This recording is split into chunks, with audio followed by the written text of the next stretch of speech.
My paranormal experience occurred in the summer of 2015 or 2016 on the north side of Lake Pend Oreille in Northern Idaho. My husband at the time and I had been on a multi-state rockhounding adventure, and we were headed back to Montana.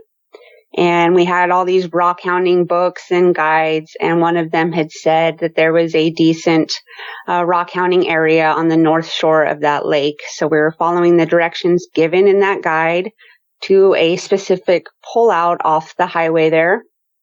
And it was getting dark, but we didn't have time to wait until morning. We had to get home, so we decided we were going to get out our flashlights and we were going to see if we could locate the trail or just get lucky and stumble on something cool. And looking back, that was probably pretty foolish, but that's what we did.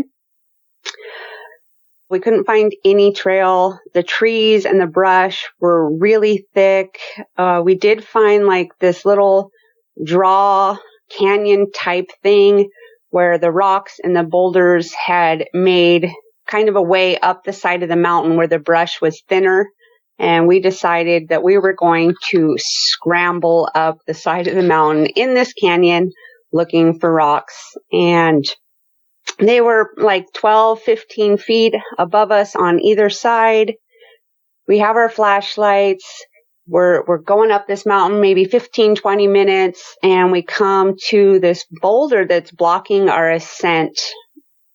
And it's maybe 7, 8 feet tall, just a couple feet taller than we are. I get the feeling like maybe this is the universe saying we're idiots and we need to give it up. And I voice this to my husband, and he says, I want to see what's on the other side of this boulder. Maybe things have been washed down and they're kind of piled up. This was a common theme with us. So I boost him up on this rock, and he's like, he gets to the top and he's going to stand up, and just bam, he is flying backwards at me, off this rock. And he knocks into me. I'm trying to keep us both from dying, basically, from hitting our heads, from tumbling down this mountain. I'm cussing. He's cussing, asking what just happened, because from where I stood, it looked pretty level up there. Like there was no reason that should have happened. And he says, I don't know. I was standing up. And then I wasn't, I didn't slip. I don't know what happened.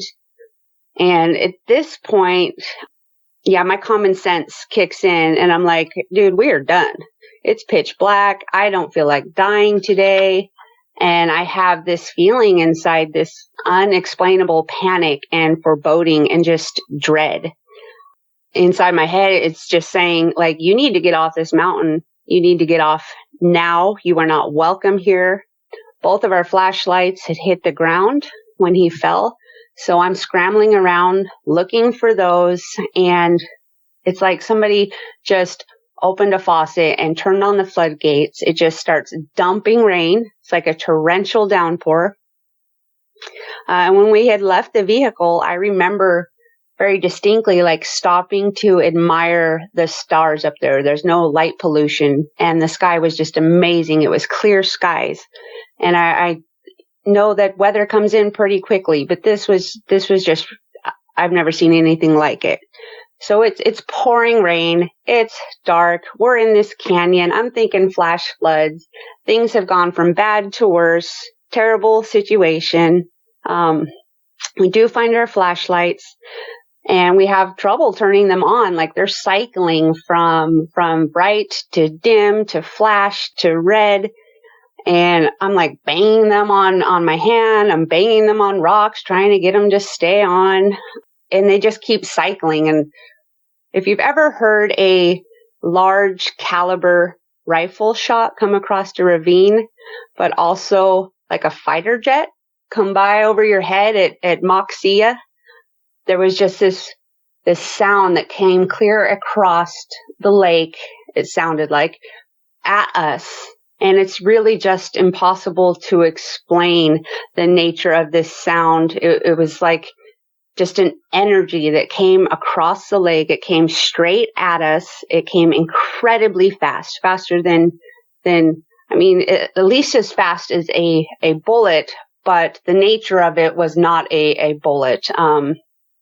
It passed over our heads and between our heads, then continued up the mountainside. And the really bizarre part about that is there was at least 200 yards of timber between the shore of the lake and where we stood on this mountain, and then acres and acres of mountainside timber, rocks, really steep terrain behind us. And this, for lack of a better word, this energy, which felt like maybe basketball sized, and we felt like our hair brushed back as it passed overhead.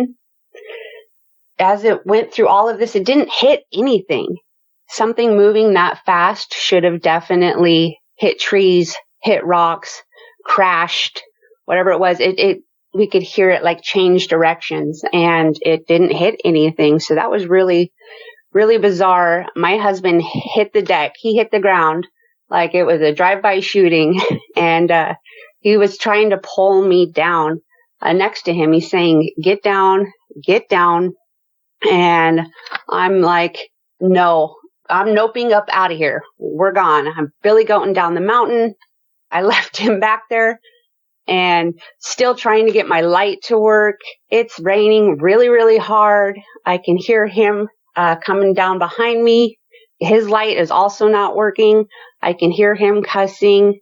As I get closer to the clearing, the pullout where the truck was, I stop, I wait for him, and I'm shouting at him, unlock the truck, unlock the truck.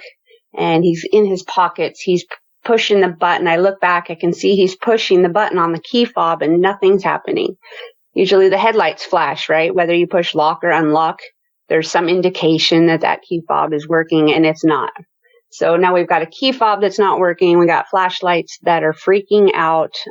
He gets to me. He's like, it's not working. He's panicking. I grab the keys from him. I use the actual key to unlock the truck, and it opens just fine. And we get in there. We're sitting in the truck trying to catch our breath, and I notice that it is not raining. And not only is it not raining, but the truck is not wet. There's no raindrops on the ground. There's no puddles. There's no indication at all that it had been torrentially downpouring just a few minutes ago. But our clothes are wet, so we had definitely been in some sort of weather. And he starts the truck. We flip a U-ey. We decide we're going to go home at that point. We're done. We haven't talked about really what had happened yet. I look at the clock, and it says like 10:15. And I say, hey, what time did we get out of the truck? And he says it was like 10. It was just getting dark. And, near the 45th parallel, it gets dark about 10 o'clock in the summer. I said, that's impossible. It's only 10:15. Where's our phones? So I get in the center console, and the cell phones, both of ours are now off, which they had been on. They were off. I turned them on, and sure enough, that's the time that matched up within a few minutes. And we went home, and that key fob never did work ever again. And those flashlights never did work ever again. But that's our experience.